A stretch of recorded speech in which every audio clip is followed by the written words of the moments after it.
When someone suddenly stops talking to you, the pain does not come only from the silence. It comes from everything that silence awakens inside you.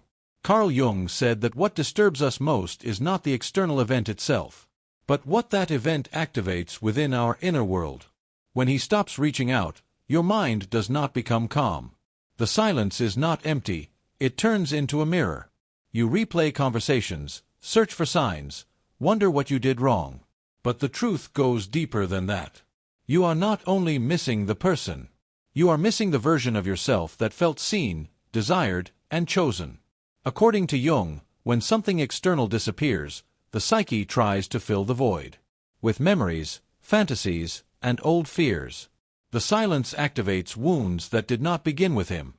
The fear of abandonment, the need for validation, the feeling of not being enough. He did not create these wounds. He only touched them. Many times, we believe we are in love with the person. But in reality, we are in love with what they represented. Safety, recognition, meaning. Jung called this projection, placing onto another what we have not yet integrated within ourselves. That is why it hurts so deeply when they disappear. It is not only the loss of the other. It is a forced encounter with our own inner emptiness. The ego suffers intensely from rejection, not because it has lost love, but because it has lost identity. The question is no longer, why doesn't he want me? But, who am I when I am no longer chosen? And this is where the silence becomes a turning point. Because what feels like abandonment is actually an invitation to return to yourself. Jung believed that pain is not meant to punish us, but to make us conscious. When you stop chasing answers from someone who is absent, you begin to hear something else. Your own voice. The part of you that no longer wants to beg, wait, or prove worth. The silence forces you to confront what you have been avoiding. The work of becoming whole. And once you begin to integrate what you were seeking in another, the power of the silence changes. It no longer weakens you. It strengthens you. Because when you no longer need someone to complete you, their absence no longer controls you. The silence was never your enemy. It was the moment your soul began to speak.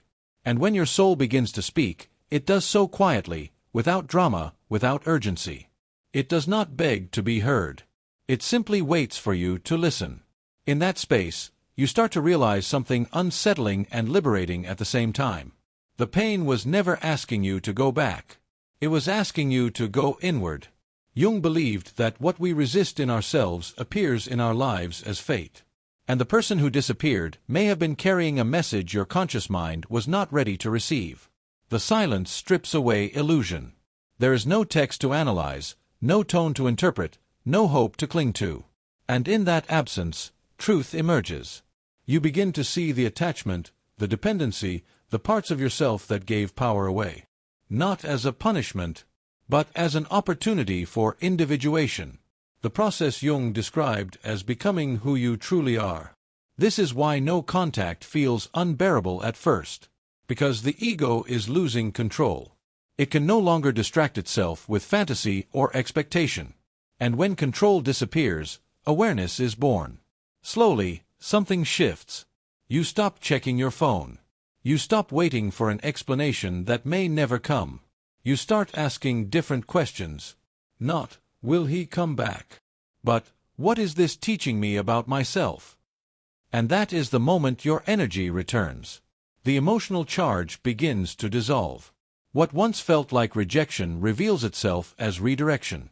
Not away from love, but toward a deeper, more grounded version of it. Jung warned that if we do not make the unconscious conscious, it will direct our lives and we will call it fate. The silence is forcing the unconscious into the light.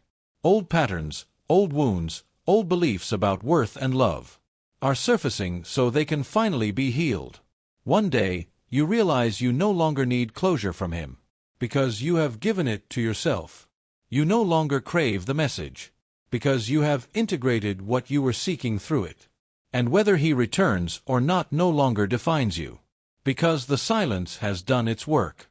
It has broken the illusion that your value was dependent on being chosen. It has returned you to your center. In the end, the deepest transformation does not happen when someone stays. It happens when someone leaves, and you finally meet yourself in the quiet that follows. And in that quiet, something profound settles in. You begin to feel your own presence again, steady, grounded, whole. Not because the pain disappeared, but because you stopped running from it.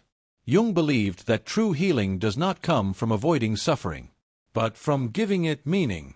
The silence gave you time. Time to feel. Time to see. Time to reclaim parts of yourself that were abandoned in the hope of being loved. You start to notice how much energy was invested outside of you. How often your mood depended on a reply. How your sense of worth rose and fell with attention.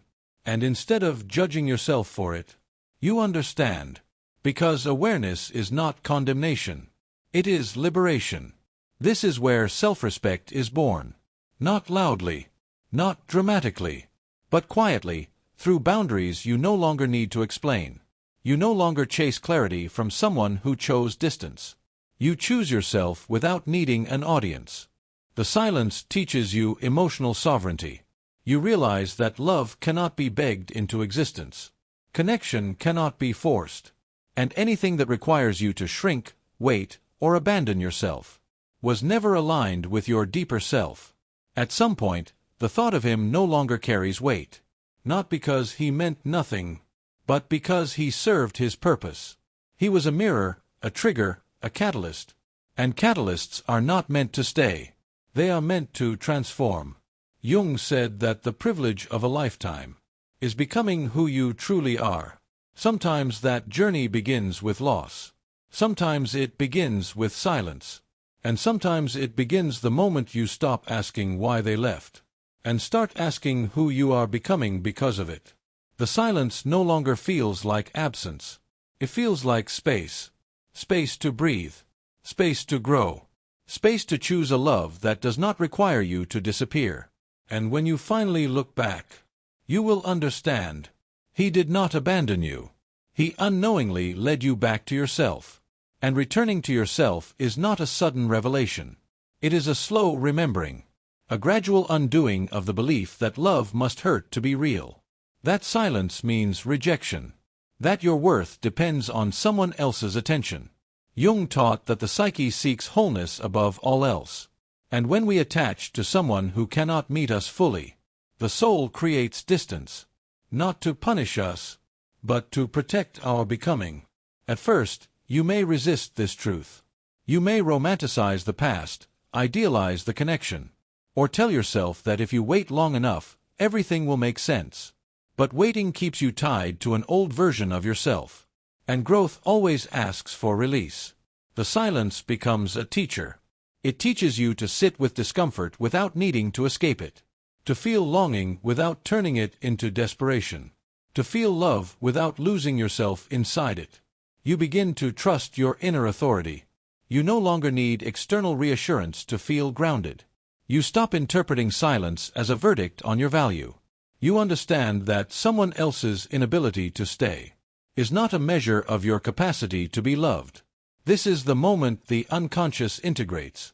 What was once projected outward returns inward as strength, clarity, and self-trust.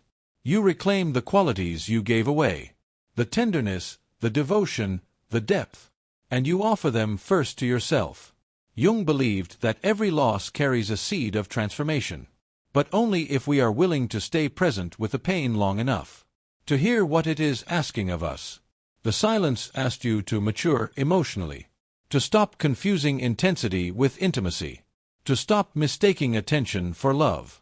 And when that lesson settles, your standards change. Your nervous system changes. Your relationships change. You no longer chase. You attract through alignment. You no longer fear abandonment, because you no longer abandon yourself. The silence has completed its work. What once felt like an ending reveals itself as an initiation, not into loneliness, but into a deeper, steadier, more conscious love. The kind that begins within you and finally feels like home. And from that place, love is no longer something you seek to fill a void. It becomes something you share from fullness. You stop confusing chemistry with destiny, and longing with connection. You recognize that what feels intense is not always what is healthy, and what is quiet is not always empty. Jung wrote that we do not become enlightened by imagining figures of light, but by making the darkness conscious. The silence forced you into that darkness, not to trap you there, but to help you see what was shaping your choices from behind the scenes. You begin to notice how differently you show up now. You speak more honestly. You listen to your body. You walk away sooner from what feels misaligned. Not because you are colder, but because you are clearer. And something subtle happens. You stop needing the past to validate the present. You stop replaying old conversations in your mind.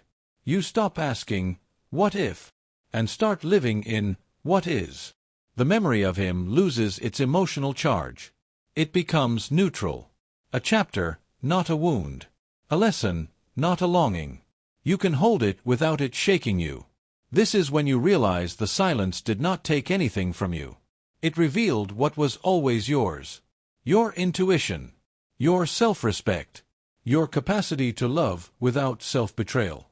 And if love returns to your life, it will meet a different version of you. One who does not chase connection, but chooses it. One who does not fear silence, because silence no longer feels like abandonment. In the end, what hurt you did not define you. What healed you did. And the silence that once felt unbearable became the space where you finally learned how to stay with yourself and never feel alone again. If this message resonated with you, it may be because a part of you already knows. The most important relationship you will ever have is the one you build within. And once you understand this, the story comes to a quiet close. Not with answers from the outside, but with certainty from within. You no longer need a message to move on. You no longer need an explanation to feel complete. Because the silence has already told you everything you needed to know. Not about him, but about yourself. Jung believed that when we integrate a lesson, life no longer needs to repeat it. And that is the true ending of this experience. Not reconciliation. Not closure through words, but inner alignment. You become emotionally available without being emotionally dependent. Open without being unprotected. Loving without losing yourself. And this changes the kind of people who can enter your life. The silence did not mean you were unworthy of love. It meant you were being prepared for a different quality of it. One that does not disappear when things become uncomfortable. One that does not require you to wait in uncertainty. One that meets you where you stand. And so, the chapter ends not with resentment, but with gratitude. Gratitude for the awakening. Gratitude for the clarity. Gratitude for the return to yourself. Because, in the end, he did not leave you empty. He left you aware. And awareness is the beginning of freedom. If you are listening to this and feel seen, take this moment as confirmation. You are not broken. You are becoming. Thank you for being here.